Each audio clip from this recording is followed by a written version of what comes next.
ओम नमः शिवाय। आप सबका हार्दिक अभिनंदन और स्वागत करता हूं। मैं रोहित शर्मा, ब्रह्म ज्ञान यात्रा यूट्यूब चैनल पे। आज हम बात करेंगे बेलपत्र के फायदे की। बेलपत्र वो बेलपत्र जो हम भगवान शिव को अर्पित करते हैं। लेकिन यहां मैं केवल बेलपत्र के फायदे ही नहीं, आपको एक बात और बताना चाहूंगा और आपसे गुजारिश करूंगा इस बात की कि जब भी आप बेलपत्र चढ़ाएं भगवान शिव पे तो उसे वहीं ना छोड़ें। मैंने देखा है कि सावन मास के पावन महीने में हम सब जाते हैं और बेलपत्र लेके जाते हैं, भगवान शिव को वहां अर्पित करते हैं, छोड़ते हैं और फिर वापस मुड़ के आ जाते हैं। क्यों करते हैं हम ऐसा? आपको पता है कि बेलपत्र कितना गुणकारी है? वो बेलपत्र लाखों फायदे देगा।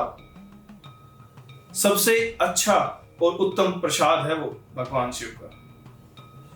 आप बेलपत्र लेके जाते हैं, बड़ी श्रद्धा और भाव से भगवान शिव को अर्पित करते हैं, जल चढ़ाते हैं और हाथ जोड़ के नर्म निवेदन करते हैं और फिर वापस मुड़ के आ जाते हैं।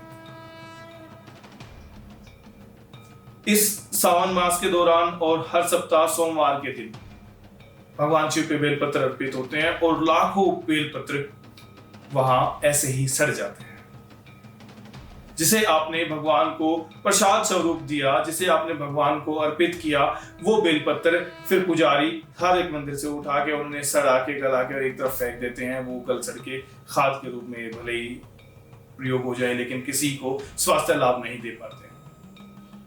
ये चीज मुझे बहुत खली और उस वजह से मुझे ये वीडियो बनानी पड़ी। आप सबको ये बताना पड़ा कि बेलपत्र के फायदे कितने हैं।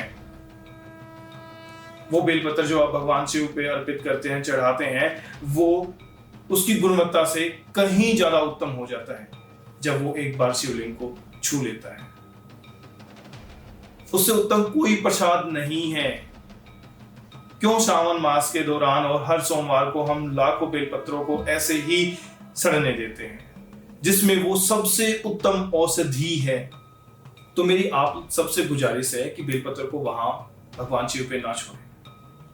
वहां शिवलिंग से, भगवान शिव की प्रतिमा से उसे टच करवाएं, उसे वहीं पे छोड़ें, उनसे आराधना करें, प्रार्थना करें कि हे प्रभु, मैंने आपको ये बेलपत्र प्रसाद स्वरूप अर्पित किया है।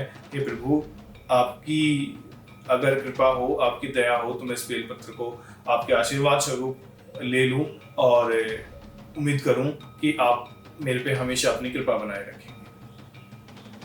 आपको बेलपत्र के फायदे मैं आपको गिनवा दूं कि जिस किसी भाई बंधु को बीपी की अगर प्रॉब्लम है तो वो हर रोज सुबह बेलपत्र चबाए और उसके बाद गर्म पानी पी ले, तो 15 से 20 दिन के अंदर आपको बीपी का जो आपका हाई ब्लड प्रेशर है या लो ब्लड प्रेशर है वो संतुलित होता दिखाई देगा। एक फायदा। दूसरा और सबसे बड़ा फायदा कि आपकी पाचन क्रिया को बेलपत्र कुछ ही दिनों में, कि शायद एक हफ्ते भर में उसको ठीक कर देगा। अगर आप हर रोज सुबह 2 से या 3-4 बेलपत्र को लेके, ठीक है, उन्हें भगवान को अर्पित करके, उनसे अनुग्रह करके उसका एक काढ़ा बना के अगर आप पीते हैं तो आपकी पाचन क्रिया अच्छी हो जाएगी। और सबसे बड़ी चीज, शिव पुराण के अनुरूप अगर किसी को कोई लंबी बीमारी से ग्रसित है तो वो अगर 1 महीने भर तक ये उपाय कर लेता है तो उसे कुछ ही दिनों बाद उसका जो उचित लाभ है वो दिखाई देना शुरू हो जाएगा।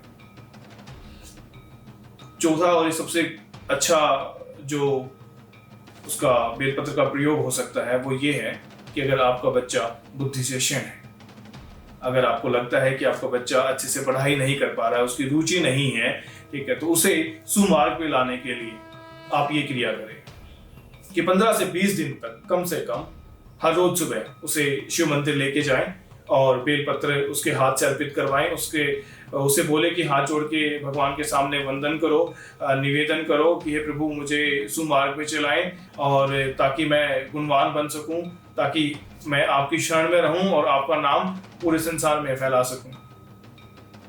और उसके बाद फिर वो जो बेलपत्र जो आपने वहां चढ़ाया है उसे वहां से उठाएं और उसे प्रसाद स्वरूप वहीं बिठा के भगवान शिव के सामने अगर उसे वो खाते हैं, उसे ग्रहण करते हैं, तो यकीन मानिए कि